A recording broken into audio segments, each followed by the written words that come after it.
In Alexandria, Egypt, is a medical doctor who knows how King Tut would have been treated more than 3,000 years ago. His name is Dr.Sameh Arab. Hello. I got the right office. Okay, Josh, nice to meet you.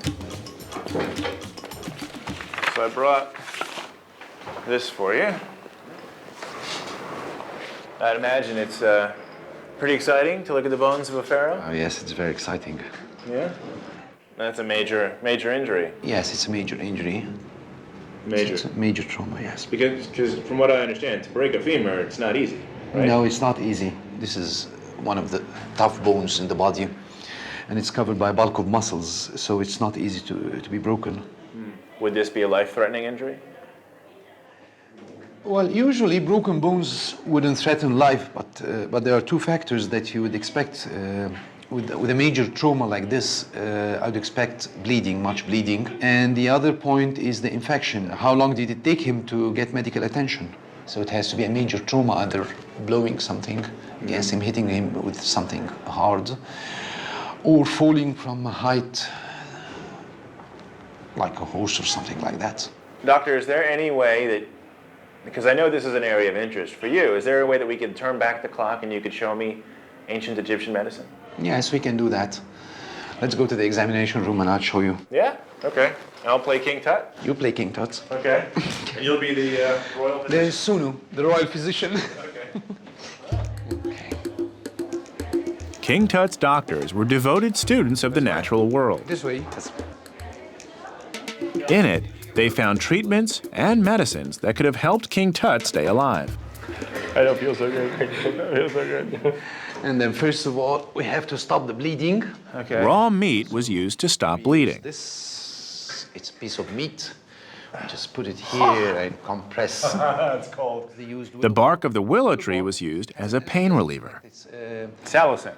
This I know, which is the primary ingredient in aspirin. But for Tut, with an open wound and a severely broken left leg, the main threat to his life was likely infection. Can I use some items to make this look like a wound? Just give me 2 seconds. When we teach wilderness medicine in my outdoor survival school, BOSS, we always help students visualize the kinds of injuries they'd really see by drawing them in place. This is a little bit worse than just pretend. So we're going to apply some honey, something we call hygroscopic. It imbibes water, pulls the water out.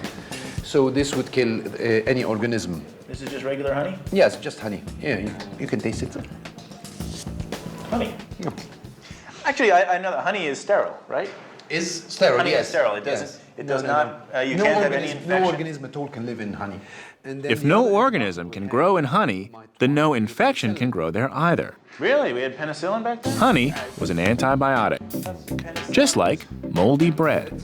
Don't worry, this is an antibiotic. Okay. Wait. I just want to appreciate what you're putting on my leg. Before you put it on my leg. You have moldy bread, just pita, right?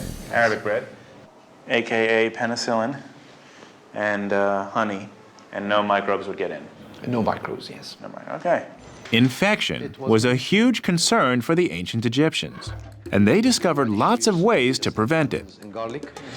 If you squeeze it and you get the juice out of it, it was discovered that each of these has a special antibiotic-like substance. Good. Give me the big piece. Give me half of that. This is how you make onion juice.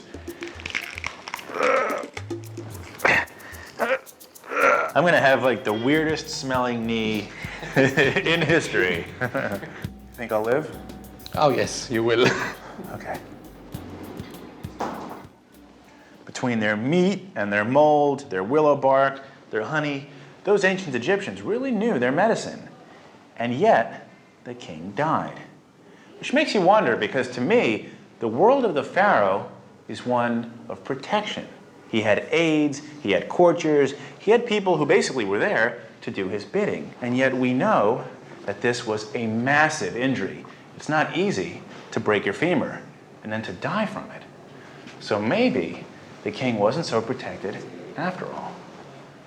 Makes you wonder what he did to get himself in that position.